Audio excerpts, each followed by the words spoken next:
दोस्तों, आज हम आपके लिए कक्षा 12th सामान्य एवं साहित्य हिंदी के लिए 40 महत्वपूर्ण बहुविकल्पी प्रश्न लेकर आए हैं। अगर ये आपको हमारी वीडियो अच्छी लगे तो प्लीज इस वीडियो को लाइक करें व हमारे चैनल रियांश अकादमी को सब्सक्राइब करें। तो चलते हैं अपने क्वेश्चन पर।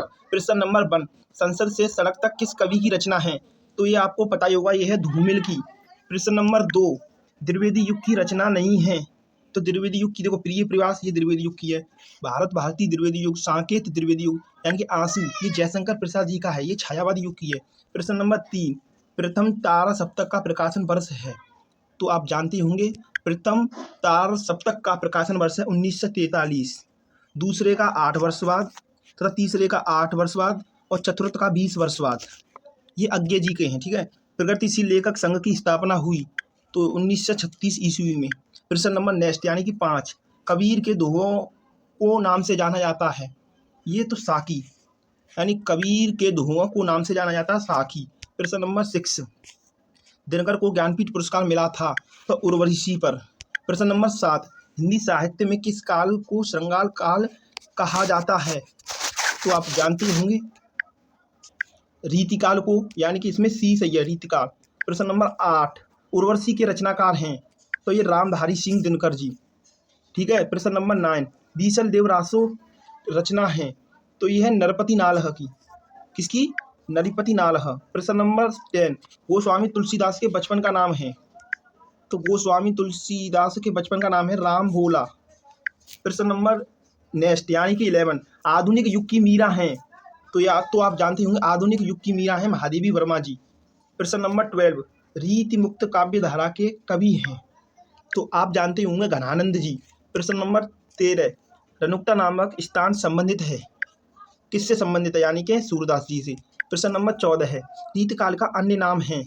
तो रीतकाल का अन्य नाम है तो आप जानते ही हैं रीतकाल का अन्य नाम है श्रृंगार काल। प्रश्न नंबर 15 है, कामायनी महाकाव्यों में सर्गों की संख्या है। तो आप जानते होंगे 15 यानी कि 15, सी ऑप्शन सही हो जाएगा। प्रश्न नंबर 16, कठिन काव्य के प्रेत कहा जाता है तो ये आप जानते होंगे भूषण जी को। प्रश्न नंबर 17, कौन सी रचना भूषण की नहीं है? तो आप जानते होंगे शिवा बावनी ये भूषण जी की रचना है। 76 साल दशक भूषण जी की रचना है। शिवराज भूषण भूषण जी की रचना है।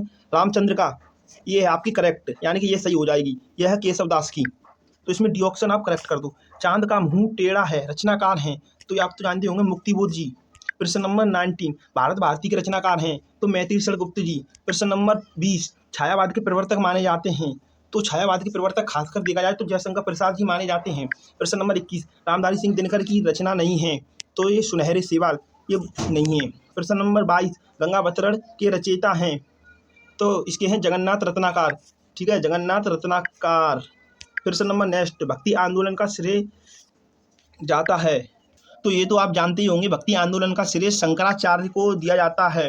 प्रश्न नंबर 24, चिंतामणि कवि हैं तो ये रीतिकाल की कवि के हैं, यानी आचार्य रामचंद्र शुक्ल जी की है तो इसे आप रीत मुक्त भी कह सकते हैं, ठीक है। प्रश्न नंबर 25, कला और बूढ़ा चांद के रचनाकार हैं। कला और बूढ़ा चांद के रचनाकार हैं सुमित्रानंदन पंत। प्रश्न नंबर 26, हिंदी साहित्य के किस काल को स्वर्णयुग कहा जाता है?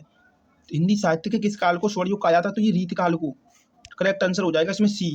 प्रश्न नंबर 27 यानी कि नेक्स्ट, कौन सी रचना अज्ञे की नहीं है?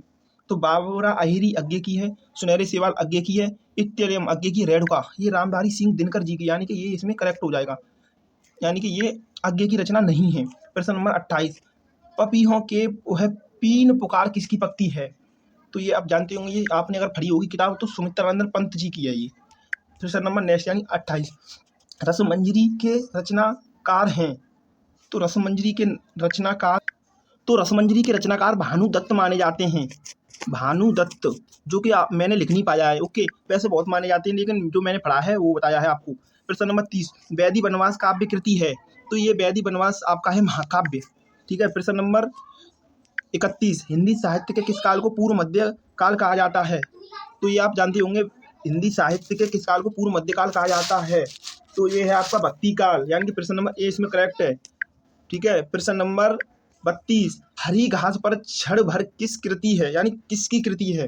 तो ये आपकी अज्ञे जी की, यानी कि अज्ञे जी की। प्रश्न नंबर 33, प्रगतिवादी का मुख्य आधार है तो ये साम्यवाद माना जाता है खास करके, ठीक है। प्रश्न नंबर 34, आदिकाल का एक अन्य नाम है तो आदिकाल का एक अन्य नाम है सिद्ध समांत काल, प्रश्न नंबर 35 भारतेंदु हरिश्चंद्र द्वारा प्रकाशित पत्रिका है। तो आप जानते होंगे, ये तो बहुत सिंपल है, कवि वचन सुधा के संपादक यानी कि भारतेंदु हरिश्चंद्र जी हैं। प्रश्न नंबर 36 हिंदी का प्रथम महाकाव्य माना जाता है। तो पृथ्वीराज रासो यानी कि सी सही हो जाएगा इसमें। प्रश्न नंबर 37 गीत संकलन परिजात किस कृति है, यानी कि गीत संकलन परिजात किसकी कृति है। तो ये है आपकी, इसमें सी ऑप्शन सही हो जाएगा, रियो जी की है। प्रश्न नंबर 38 सुमित्रा वंदन पंत सकुमार कवि हैं किसके। तो ये आपके हैं प्रकृति के।